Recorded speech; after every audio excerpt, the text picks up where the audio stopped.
Okay, so now I'm going to talk about the revolutions, and the big one is the French Revolution. This is one of those topics you definitely do the reading in the textbook, and you know, uh, it's probably easily one of the top events in history, world history total. So, a lot of the notes kind of tell the story in order. So I'm just going to basically summarize it. France was still, even at the time of the 18th century, was basically coming to an end. France was just still basically a divine right monarchy and under a feudalistic order. So you basically had like the rich, the aristocracy on top, the church there, and then pretty much everybody else below that. But obviously, the Enlightenment, there's a lot of change happening across European society, and the French people wanted a more modern government. Now, what helped bring this about was famine, mismanagement by the government, and so what was known as the Third Estate, or the part of the kind of the French um, government that was represented by like the common people. They were trying to push for better representation. They basically got into words with the monarchy, formed what was called a National Assembly as kind of like this legislative branch to challenge the king's power, and the king had to kind of had to play along with that. Um, Around the same time period, though, what makes this different from like a reformist government, which this was becoming, to a radical revolution, was that the people hit the streets of Paris in July 14th, 1789.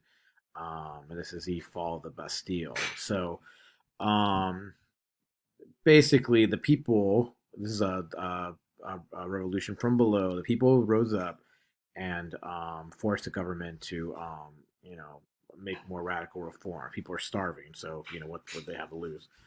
Long story short, and again, you can kind of see the notes and read up on this. Um, Basically, as time went on, you had external enemies. You look at this map here.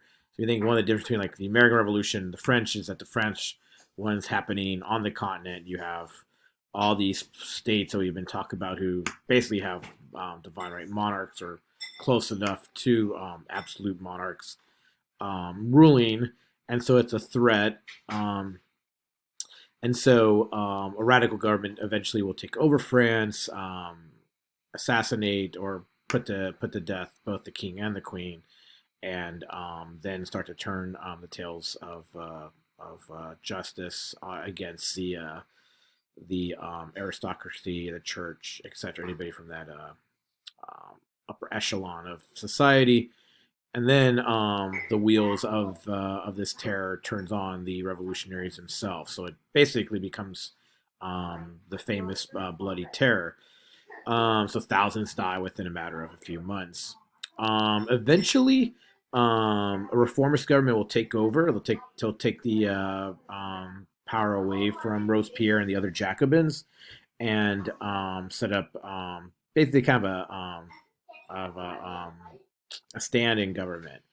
So between the time period, it leads to a really important player in European politics, and that's Napoleon Bonaparte.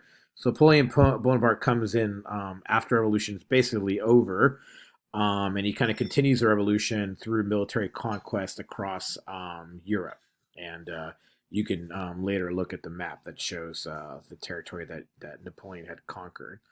At a certain point, Napoleon will crown himself emperor of France, and he'll try to take his what he sees as the universal ideas of France and of the Enlightenment, and try to take them over to the areas of the Western world that he conquers. And again, you can kind of read the notes and details his rise and fall. The big moment is when he tries to invade Russia and is unsuccessful. Kind of goes back and is then defeated, and then sent once he's sent into exile, then gets free, tries to lead another revolution, and then defeated and sent back into exile. So that's kind of the end of Napoleon's time. But it really does set up this kind of conservative pushback against him and against the Enlightenment in general. As we'll see, we start talking about Romanticism and the early 19th century.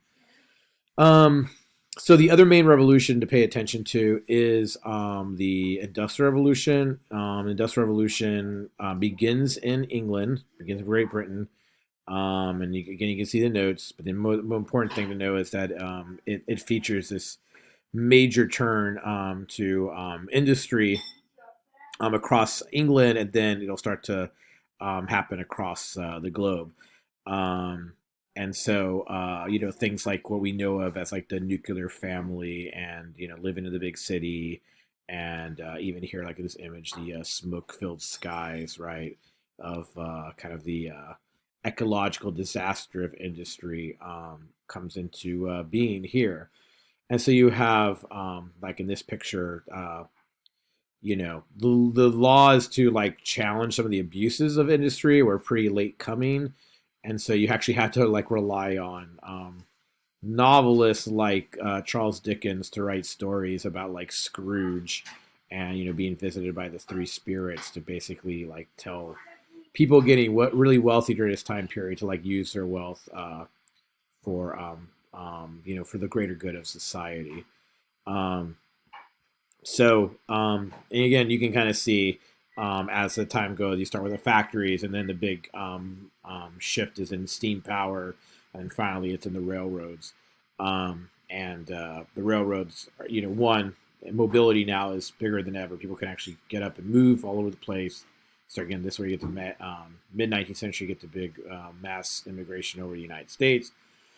And then also the mobilizing goods and services, right? So now you're moving these goods over all over England and all over the world, and basically modern capitalism is being born in modern England. So there's what historians call a second industrial revolution. This one is post American Civil War, basically. And whereas England was a top industrial state in 1750 to 1850. By the time the 19th century is over and the 20th century begins, the United States is considered the economic industrial giant.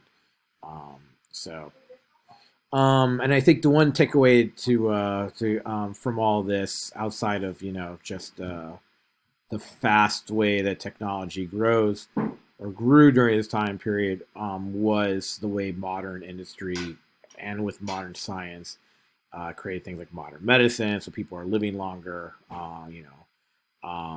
People are moving, and moving away from that kind of agrarian lifestyle where you stay with the family or take on the family business. And you're having people move into the big city, migrating over, and falling in love and raising a family. So that kind of, again, what we think is typical story really comes into being here in during the Industrial Revolution. So I think I'm going to stop. Let's see, what's the next one? Yeah, I think I'll stop here. We'll wrap up another lecture on Romanticism. That'll be for next week anyway. So yeah.